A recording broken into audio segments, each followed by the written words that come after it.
अस्सलामुअलैकुम kitchen gardening secrets के दोस्तों, किचन गार्डनिंग सीक्रेट्स के सब्सक्राइबर्स, व्यूअर्स, आपको मेरी तरफ से सलाम। उम्मीद करता हूँ आप अपने घर में खुश होंगे, गार्डन्स में खुश होंगे, अपने बच्चों के साथ, अपने माँ बाप के साथ अच्छी ज़िंदगी गुजार रहे होंगे और नेचर के करीब होकर फलों और फूलों से इस्तेफ़ादा कर रहे होंगे।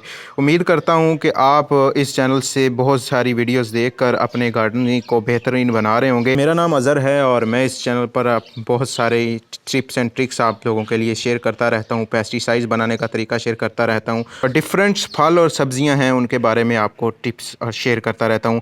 आज की वीडियो में मैं करेले की बेल की जो हिफाजत है उसके लिए 5 अहम टिप्स आपको देने जा रहा हूँ। अगर आपके घर में करेले का बीज लगा हुआ है या आप लगाने का उसके बारे में सोच रहे हैं तो ये वीडियो आपके लिए ही बनी है। आप इसको वीडियो को मुकम्मल देखिएगा, कोई भी स्टेप आप स्किप ना कीजिएगा, क्योंकि ये बहुत ही इंपॉर्टेंट बातें हैं और रिसर्च से सामने आती हैं जो आपके लिए इन चंद मिनट्स की वीडियो में हम आपके साथ शेयर कर देते हैं। जी, सबसे पहले आपको भी अंदाज़ा है कि हम अगर कोई भी पौधा लगाएंगे तो उसके लिए हमें सॉइल मिक्सचर की किस तरह की ज़रूरत होगी। तो सॉइल मिक्सचर से हमारी इस तरह की होनी चाहिए कि वेल ड्रेनेज सॉइल होनी चाहिए। उसमें हम पानी लगाएं तो पानी नीचे चला जाए, उसके ऊपर खड़ा ना रहे। ये ताज़ा मैंने सुबह पानी लगाया था, इसके ऊपर पानी खड़ा ना रहे। सबसे बेहतरीन बात किसी भी मिट्टी की होती है वो होती है उसमें पानी ना खड़ा होना, ठीक है।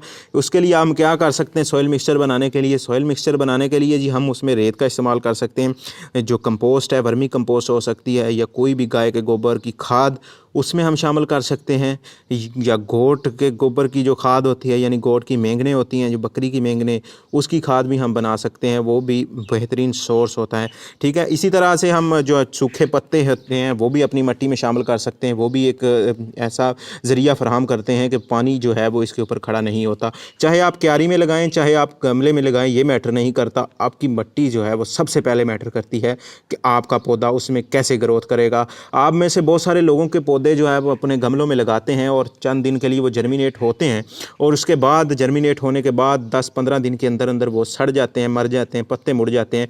तो उसकी वजह यही होती है कि उसमें वेल ड्रेनेज सॉइल नहीं होती, पानी उसके ऊपर खड़ा रहता है, गारा बन जाता है, जिसकी वजह से वो पौधे मर जाते हैं। ये बेल आप देख सकते हैं, माशाल्लाह कैसी ग्रोथ इसने पकड़ी है। ये मैंने अपने किसी दूसरे दरख्त के साथ इसको ऊपर चढ़ाया है। तो ये दोस्तों, जब भी सॉइल की बात आती है तो फिर उसके साथ ये भी बात आ जाती है कि हमने इसको वाटरिंग किस तरह से करनी है, यानी इसको पानी कितना देना है। तो पानी जो है वो बड़ा इंपॉर्टेंट होता है। पानी इसको हफ्ते में हम 2 बार दे सकते हैं और इसके अकॉर्डिंग दे सकते हैं कि यानी कि यहाँ पे आ जाते हैं हम और देखते हैं कि हमारी सॉइल जो है, हमारी मिट्टी है, अभी वो उसमें ह्यूमिड इन्वायरमेंट है, यानी अभी वो गीली है, उसमें नमी है। तो हम इसको हरगिज़ पानी नहीं देंगे। अगर हमारी मिट्टी यहाँ पे खुश्क हो जाती, हम चेक कर सकते हैं 1 इंच तक अगर हमारी मिट्टी गीली है तो हमें पानी देने की ज़रूरत नहीं है। अगर 1 इंच ऊपर से हमारी मिट्टी सूख जाती है तो हमें इसको पानी लाजमी देना चाहिए। पानी इसको हम शाम के टाइम या सुबह सादक के टाइम हम इसको पानी देंगे तो उससे बेहतरीन फ़ायदा होगा। धूप पे से पानी हरगिज़ हमें नहीं देना, इससे हमारे पौधों को जो है वो नुकसान हो सकता है। ह्यूमिड इन्वायरमेंट की ज़रूरत होती है, यानी इसमें इसको नमी पसंद होती है। इसके साथ साथ ये मेरे मिर्च का पौधा आप देख सकते हैं और इस तरह से ये दूसरे दरख्त हैं। तो इसी ऐसी जगह पर जो है वो हमारी करेले की बेल को लगाना चाहिए जहाँ पे इसे ह्यूमिड इन्वायरमेंट मिले, और दूसरे पौधों के साथ जब ये रहेगी तो इससे नमी मिलती रहेगी। अब दोस्तों, ये गर्मियों की सौगात है, गर्मियों की सब्ज़ी है, तो हमारी इसको कोशिश यही होती है कि इसको सनलाइट डायरेक्ट पड़े। तकरीबन 7 से 8 घंटे इसको डायरेक्ट सनलाइट पड़नी चाहिए, तब जाके करेले के जो बेहतरीन ग्रोथ होती है। टेम्परेचर की अगर बात करें तो टेम्परेचर 18 से 30 डिग्री सेंटीग्रेड तक टेम्परेचर तो इसे लाजमी मिलना चाहिए। उससे ऊपर मिल जाए तो कोई मज़ाक़ा नहीं है, कोई मसला नहीं है, क्योंकि ये ऐसा सब्ज़ी है जो गर्मियों में ग्रो करती है और जितनी इसको सनलाइट, जितना इसको वार्म टेम्परेचर, जितनी इसको टेम्परेचर मिलता रहेगा।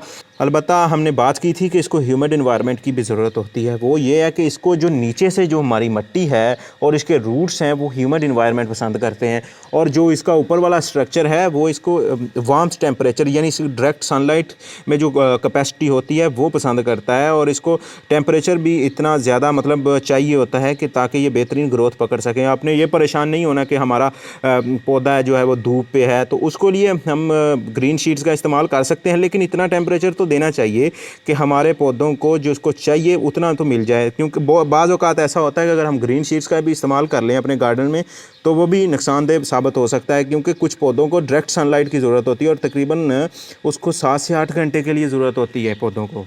हम अपनी हर वीडियो में ये बात करते हैं कि फर्टिलाइज़र अपने पौधों को लाजमी दे। जो करेले की बेल है इसको 10-10 NPK एक मंथ में लाजमी चाहिए होती है, ये इसकी डिमांड है, इसको लाजमी मिलना चाहिए। आप इसको ऑर्गेनिक कंपोस्ट, ऑर्गेनिक फर्टिलाइज़र, यानी कि अभी हम रिसेंटली वाटरमेलन के जो छिलके हैं उससे हमने फर्टिलाइज़र तैयार किया है। अब आजकल गर्मियां हैं वो भी आ रहे हैं, तो आप लाजमी तौर पर उससे फर्टिलाइज़र बनाएं। कोई भी ऑर्गेनिक चीज़ से आप फर्टिलाइज़र बनाना आप इंटरनेट से सीख सकते हैं। बारहा वीडियोज़ हम भी अपलोड कर चुके हैं इस चैनल पर।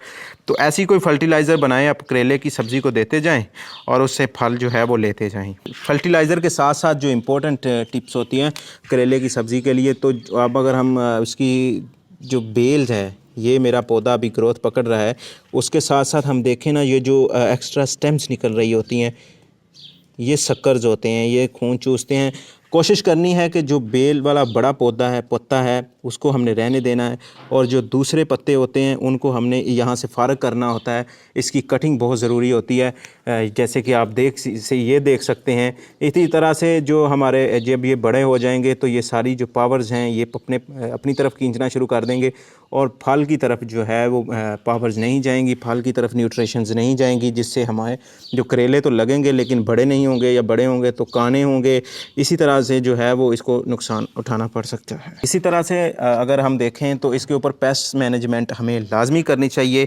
यानी कि आप अगर पौधों की बात करें, यानी कि हम अगर ये बात करें कि हमारे पौधों के ऊपर पेस्ट अटैक नहीं करती, तो सबसे ज़्यादा पेस्ट जो हैं वो हमारे किचन गार्डन में अटैक करती हैं। हमारी क्यारियों में लगे, हमारे गमलों में लगे वाइट फ्लाइज हो गई, एफर्स हो गई, मिली बग्स हो गई, ये ऐसे जो पेस्ट्स हैं जो आपके पत्तों को कमज़ोर कर देते हैं, खा जाते हैं। यानी से आप ये देख सकते हैं कि मेरे पत्तों को डैमेज किया है। इसी तरह ये फल के ऊपर भी अटैक करते रहेंगे, तो हम इसको ऑर्गेनिक पेस्टिसाइड लाजमी इसको देते रहेंगे। यानी जो नीम के पेस्टिसाइड बनी होती है, नीम और दही मिला के, वो देख सकते हैं, वो भी मिली बग और उसकी दूसरी वाइट फ्लाइज के ऊपर बहुत ज़्यादा अटैक करते हैं।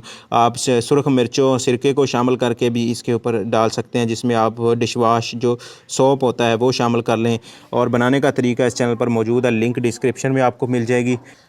तो दोस्तों ये थी वीडियो, आपको बताया कि आप अपने किचन गार्डनिंग को किस तरीके से खूबसूरत बना सकते हैं, अपने पौधों के ऊपर फल किस तरह से ले सकते हैं, अपनी बेलों की केयर किस तरह से कर सकते हैं। अगर दोस्तों ये वीडियो पसंद आती है तो इस चैनल को सब्सक्राइब कर लें, अपने दोस्तों के साथ शेयर कर लें। अपना बहुत सारा ख्याल रखिए। मुझे दीजिए इजाज़त। अल्लाह ने।